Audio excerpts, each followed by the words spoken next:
TC exam को आप यूं चुटकियों में यूं क्लियर कर सकते हैं। टीसी एग्जाम को देने की सही टाइमिंग क्या है, फर्स्ट अटेम्प्ट में आपका एग्जाम क्लियर होगा। साथ ही साथ मैं आपको पीडीएफ भी प्रोवाइड कराऊंगा। दोपहर में आपको अपना एग्जाम नहीं देना है। दोस्तों आज की जो वीडियो है वो मैं आप सभी की डिमांड पे बना रहा हूं, क्योंकि मेरे पास में काफी सारे भाइयों के कमेंट आए हैं टीसी एग्जाम को लेकर के, और उन सभी कमेंट को पढ़कर बस मुझे एक ही बात रियलाइज हुई है कि टीसी एग्जाम को लेकर के आप सभी लोगों के मन में बहुत ज्यादा कंफ्यूजन है, बहुत ज्यादा मिथ भरा हुआ है, और आप सभी के मन में बहुत ज्यादा हेजिटेशन भी है। तो मैंने सोचा कि भाई क्यों ना एक एक पर्सन को रिप्लाई करने से अच्छा है इस पर एक डेडिकेटेड वीडियो बना दी जाए। तो आज की ये वीडियो आपके लिए बहुत इंपॉर्टेंट होने वाली है। अगर आप टीसी एग्जाम देने की सोच रहे हैं या फिर आप टीसी एग्जाम देने वाले हैं तो ये वीडियो आपको एंड तक देखनी है, बीच में स्किप नहीं करनी है। क्योंकि दोस्तों वीडियो के स्टार्टिंग में मैं आपके जितने भी सवाल है, जो भी आपका कंफ्यूजन है वो आज खत्म कर दूंगा, और जितने भी सवाल है उन सभी सवालों के आपको जवाब दूंगा। और उसके बाद स्टार्ट होगा वीडियो का मेन पार्ट, जो आपके लिए देखना जानना बहुत जरूरी है। क्योंकि वीडियो के मेन पार्ट में मैं आपको बताऊंगा कि कैसे आपको टीसी एग्जाम देना है, कैसे आप फर्स्ट अटेम्प्ट में ही अपने टीसी एग्जाम को क्लियर कर सकते हैं, टीसी एग्जाम को देने की सही टाइमिंग क्या है। साथ ही साथ मैं आपको अपना एक्सपीरियंस भी शेयर करूंगा कि कैसे मैंने फर्स्ट अटेम्प्ट में ही अपना जो टीसी एग्जाम है उसको क्लियर कर लिया था। और अगर आप ये वीडियो एंड तक देख लेते हैं तो फर्स्ट अटेम्प्ट में आपका एग्जाम क्लियर होगा, इस बात की मैं गारंटी लेता हूं। और आप अपना एग्जाम खुद क्लियर करोगे, आपको किसी दूसरे से एग्जाम क्लियर कराने की जरूरत नहीं पड़ेगी। और मैंने आप सभी के लिए एक जबरदस्त पीडीएफ भी तैयार किया है। अब पीडीएफ आपको कैसे मिलेगा, कहां से मिलेगा, सब कुछ इस वीडियो में बताऊंगा। इसलिए मैं आपको बोल रहा हूं कि वीडियो एंड तक देखना है, बीच में स्किप नहीं करना है। अब चलिए वीडियो शुरू करते हैं। तो दोस्तों यहाँ पे जो पहला सवाल है और जो सबसे ज्यादा पूछा जाता है वो ये है कि क्या बिना टीसी सर्टिफिकेट के हम सीएससी आईडी ले सकते हैं। तो भाई इसका जवाब मैं अपनी कई सारी वीडियो में दे चुका हूं, और कल ही मैंने एक वीडियो बनाई थी जिसमें मैंने आपको इस सवाल का जवाब दिया था। फिर से दे देता हूं कि भाई बिना टीसी सर्टिफिकेट के सीएससी आईडी लेना इंपॉसिबल है, असंभव है।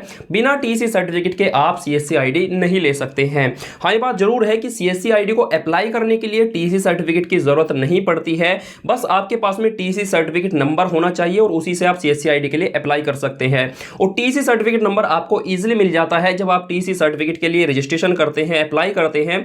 तो वहां पे जब आप 1400 कुछ रुपए की फीस पे करते हैं तो आपका जो टीसी सर्टिफिकेट नंबर है वो तुरंत ही जनरेट हो जाता है और आपके मोबाइल पर भेज दिया जाता है। और उस टीसी सर्टिफिकेट नंबर के ब्याह पे आप सीएससी आईडी के लिए अप्लाई कर सकते हैं। लेकिन दोस्तों जब आप अप्लाई करते हैं और अप्लाई करने के बाद जब डिस्ट्रिक्ट मैनेजर आपको कॉल करता है आपकी सीएससी आईडी अप्रूवल के लिए, या फिर आप डिस्ट्रिक्ट मैनेजर को कॉल करते हैं, तब डिस्ट्रिक्ट मैनेजर आपसे आपका सीएससी जो टीसी सर्टिफिकेट है उसकी फोटोकॉपी आपसे मांगता है, और उसकी फोटोकॉपी आपको उनको देनी होती है। अगर आपके पास में टीसी सर्टिफिकेट नहीं होगा, उसकी फोटोकॉपी आप डिस्ट्रिक्ट मैनेजर को सेंड नहीं करोगे, तो आपकी जो एप्लीकेशन है वो अप्रूव नहीं होगी, उसको रिजेक्ट कर दिया जाएगा। तो यहाँ पे साफ साफ मतलब ये है कि बिना टीसी सर्टिफिकेट के सीएससी आईडी लेना बिल्कुल असंभव है। अब बात कर लेते हैं दूसरे क्वेश्चन की, और ये जो दूसरा क्वेश्चन है ये बहुत ही इंपॉर्टेंट क्वेश्चन है। जितने भी नए टीसी एग्जाम देने वाले स्टूडेंट होते हैं अक्सर उनके मन में क्वेश्चन आता है कि भाई जो टीसी एग्जाम है उसको हम कितने अटेम्प्ट में पास कर सकते हैं। और ये जो क्वेश्चन है मुझसे ज्यादातर पूछा जाता है कि भाई टीसी एग्जाम को पास करने के लिए कितने अटेम्प्ट मिलते हैं, कितने अटेम्प्ट में हम टीसी एग्जाम को पास कर सकते हैं।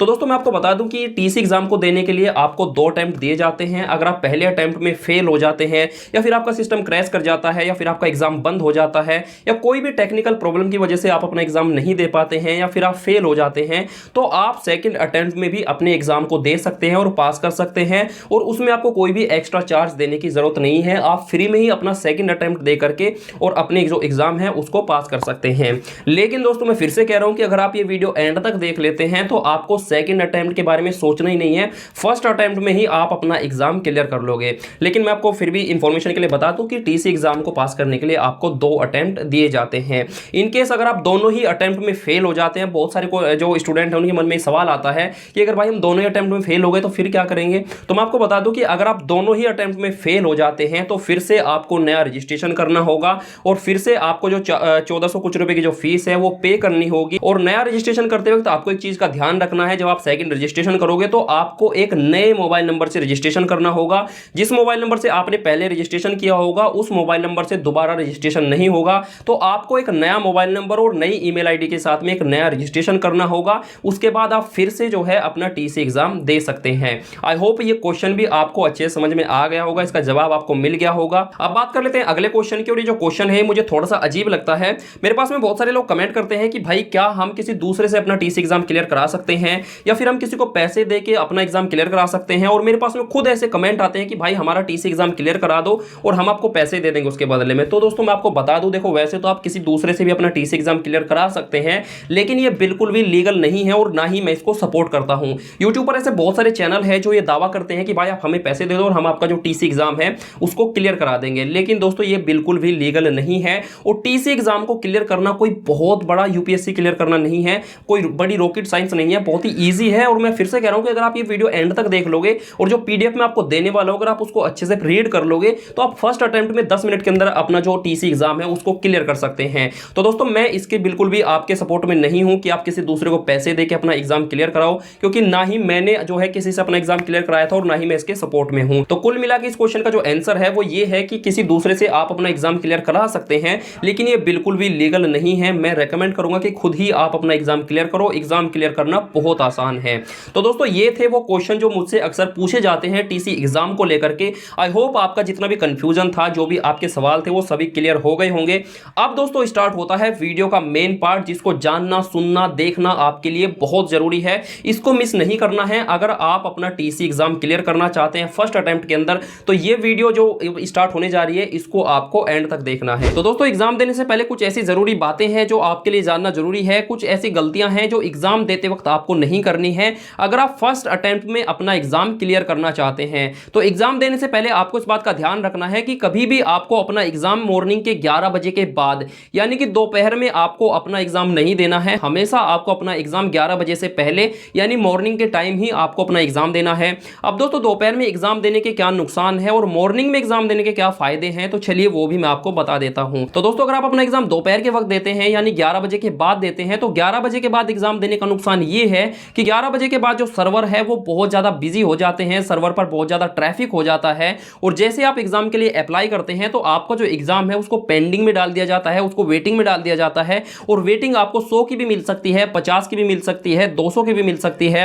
और वेटिंग से यहां पे मतलब ये है कि आपसे पहले ऑलरेडी 100 ऐसे बंदे हैं जो एग्जाम के लिए रेडी है, पहले उन 100 बंदों का एग्जाम होगा, उसके बाद आपका नंबर आएगा। तो आपको क्या करना है, कभी भी दोपहर में एग्जाम नहीं देना है। मान लीजिए अगर आपको 50 की भी वेटिंग मिलती है तो 50 की वेटिंग को कंप्लीट करने के लिए भी आपको 4 से 5 घंटे इंतजार करना पड़ सकता है। तो आपको क्या करना है, कभी भी दोपहर के वक्त एग्जाम नहीं देना है। अब दोस्तों मॉर्निंग के टाइम एग्जाम देने का फायदा यह होता है कि मॉर्निंग में कभी भी सर्वर की कोई भी प्रॉब्लम नहीं होती है, सर्वर हमेशा स्मूथ तरीके से वर्क करता है। मॉर्निंग के टाइम क्रैश होने की कोई प्रॉब्लम नहीं होती है और आपकी जो वेटिंग वाली प्रॉब्लम है दोपहर में आपको यह भी देखने के लिए नहीं मिलती है। जैसे आप एग्जाम के लिए अप्लाई करोगे तो अगले ही 1 मिनट के अंदर आपका जो एग्जाम है वो स्टार्ट हो जाएगा और आप अपना एग्जाम इजीली स्मूथ तरीके से कंप्लीट कर सकते हैं। तो मॉर्निंग के टाइम एग्जाम देने का फायदा यह है कि आपको कोई भी प्रॉब्लम नहीं आती है, आप इजीली अपना एग्जाम कंप्लीट कर सकते हैं।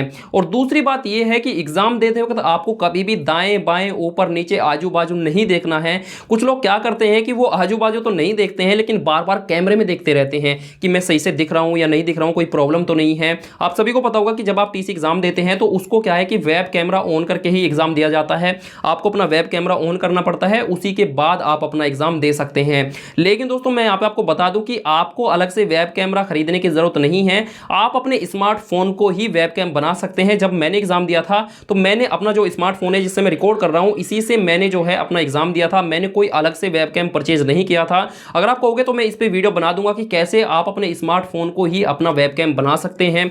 तो आपको क्या करना है कि एग्जाम देते वक्त आपको आजू बाजू नहीं देखना है। अगर आप आजू बाजू देखोगे तो बार बार आपको वार्निंग आएगी। अगर आपको वार्निंग 1 से 2 बार आ जाती है या फिर 3 बार आ जाती है तो आपका जो एग्जाम है वो ऑटोमेटिक बंद हो जाएगा। तो आपको क्या करना है, कभी भी आजू बाजू नहीं देखना है। बहुत सारे लोग करते हैं कि वो बार बार कैमरे में देखते रहते हैं कि मैं सही से दिख रहा हूं या नहीं दिख रहा हूं, कोई प्रॉब्लम तो नहीं है।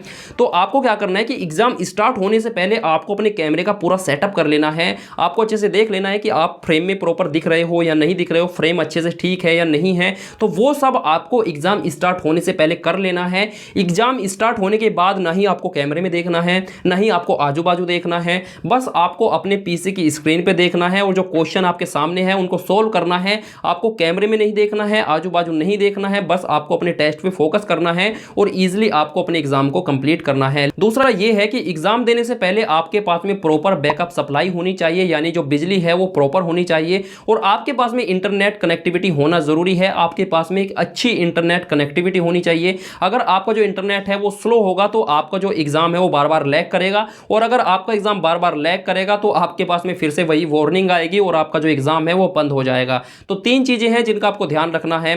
पहला तो दोस्तों ये है कि कभी भी आपको आपको दोपहर के टाइम एग्जाम नहीं देना है, हमेशा मॉर्निंग के टाइम देना है। दूसरा, कभी भी आपको एग्जाम देते वक्त दाएं बाएं कैमरे में नहीं देखना है, ना ही आजू बाजू देखना है, आपको बस अपने पीसी की स्क्रीन पर फोकस रखना है। तीसरी ये है कि आपके पास में पावर सप्लाई होना जरूरी है और आपके पास में एक अच्छी इंटरनेट कनेक्टिविटी होना जरूरी है। तो ये वो जरूरी चीजें थी जो एग्जाम देते वक्त आपको जिनका ध्यान रखना है, ये वो गलतियां थी जो एग्जाम देते वक्त आपको नहीं करनी है। अब दोस्तों हम बात कर लेते हैं कि टीसी एग्जाम को आप पहली ही बार में कैसे क्लियर कर सकते हैं। तो देखो, टीसी एग्जाम को क्लियर करना बहुत आसान है, बच्चों का खेल है। टीसी एग्जाम को आप यूं चुटकियों में यूं क्लियर कर सकते हैं। अब क्लियर कैसे करना है मैं आपको बताता हूं। तो वीडियो के डिस्क्रिप्शन में आपको एक लिंक मिल जाएगा, उस लिंक पे आपको क्लिक करके एक पीडीएफ को डाउनलोड कर लेना है। पीडीएफ बिल्कुल फ्री है और पीडीएफ पे कोई भी पासवर्ड नहीं है। तो पीडीएफ को आपको डाउनलोड कर लेना है। उस पीडीएफ के अंदर मैंने 100 क्वेश्चन दिए हैं और 100 क्वेश्चन वही है जो आपसे एग्जाम में पूछे जाते हैं। हालांकि एग्जाम में आपसे 50 क्वेश्चन पूछे जाते हैं और 1 नंबर का 1 क्वेश्चन होता है। तो आपको क्या करना है, पीडीएफ में आपको 100 क्वेश्चन मिल जाएंगे।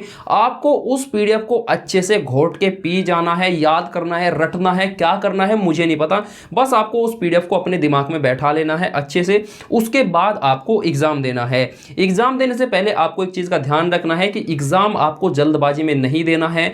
आपको अच्छे से पीडीएफ को याद करके, पीडीएफ को रट के तसल्ली से, जब आपको ऐसा लगे कि हाँ अब मैं एग्जाम दे सकता हूं, अब मैं इजीली एग्जाम को क्लियर कर सकता हूं, जब आपके अंदर से आवाज आए कि हाँ अब मैं एग्जाम क्लियर कर सकता हूं, तभी आपको एग्जाम देना है। जल्दबाजी आपको बिल्कुल भी नहीं करनी है। अगर मैं आपको अपनी बताऊं तो जब मैंने टीसी एग्जाम के लिए अप्लाई किया था, तो अप्लाई करने के लगभग 1 हफ्ते बाद मैंने एग्जाम दिया था, क्योंकि 1 हफ्ते बाद मुझे ऐसे लगने लगा था कि हाँ अब मैं एग्जाम दे सकता हूं। और जब मैंने एग्जाम दिया तो पहली ही बार में मैंने अपने एग्जाम को क्लियर कर लिया था।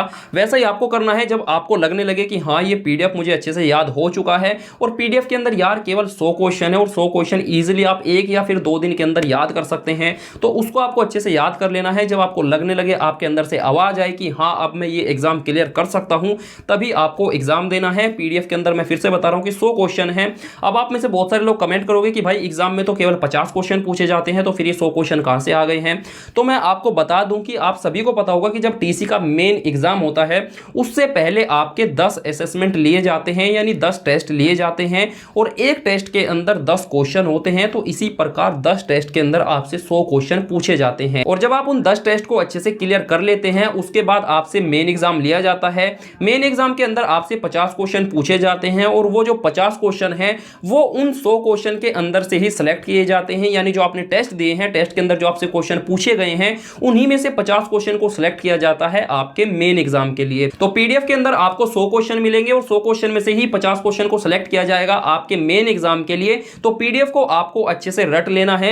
एक चीज मैं आपकी और क्लियर कर दूं कि जो 10 असेसमेंट आपसे क्लियर कराए जाते हैं मेन एग्जाम से पहले, और उनके अंदर जो भी आपका स्कोर होता है, जो भी आपके 100 में से नंबर आते हैं, उनकी कोई भी वैल्यू नहीं है, उनकी वैल्यू एकदम 0 है। तो उन पे आपको ध्यान नहीं देना है। असेसमेंट में आप फेल हो जाओ, पास हो जाओ, उससे कोई भी मतलब नहीं है। लेकिन जो मेन एग्जाम होता है 50 नंबर का, उसका स्कोर बहुत वैल्यूएबल होता है। तो उसमें आपको अपना स्कोर अच्छा लेके आना है। अगर आप 50 में से जो है 25 या 30 क्वेश्चन भी सही कर देते हैं तो आपका एग्जाम क्लियर हो जाता है और आपको जो टीसी का सर्टिफिकेट है वो मिल जाता है। आई होप आपको चीजें अच्छे से क्लियर हो गई होगी और लिंक डिस्क्रिप्शन में है पीडीएफ का, जाओ उसको जल्दी से डाउनलोड कर लो, उसको अच्छे से रट दो, दिमाग में बैठा लो, घोल के पी जाओ, जो करना है करो, बस उसको अच्छे से याद कर लो। और जो भी मैंने इसमें आपको टिप्स ट्रिक्स जो भी बताए हैं, जो भी बातें मैंने आपको बताई है, उनको आपको फॉलो करना है। पीडीएफ को अच्छे से आपको याद करना है और अगर आप इन बातों को फॉलो करते हैं, पीडीएफ को अच्छे से रट लेते हैं, तो 100% पहली ही बार में आप मेरी तरह अपने एग्जाम को क्लियर कर सकते हैं। आई होप कि आपका जो भी कंफ्यूजन था, जो भी सवाल थे, वो सभी क्लियर हो गए होंगे। लेकिन अगर अभी भी आपके मन में कोई भी डाउट है, कोई भी सवाल है, कोई भी कंफ्यूजन है या फिर ऐसा कोई पॉइंट है जो आपके समझ में नहीं आया है, तो नीचे कमेंट कर देना, उसका रिप्लाई मैं आपको जरूर दूंगा। अगर आपको वीडियो पसंद आई हो तो डेफिनेटली यार वीडियो को लाइक भी कर देना, शेयर कर देना। चैनल पर नए हैं, सब्सक्राइब नहीं किया है तो घंटा बजा के करना। फेसबुक पर वीडियो देख रहे हैं तो पेज को लाइक और फॉलो जरूर कर देना। और IIBF एग्जाम वाली बहुत जल्दी वीडियो आने वाली है, उसका PDF रेडी हो गया है, तो चैनल को जरूर सब्सक्राइब कर लेना। बहुत मस्त वीडियो आने वाली है। मैं मिलता हूं आपसे किसी और नेक्स्ट वीडियो में, तब तक आप अपना ख्याल रखना।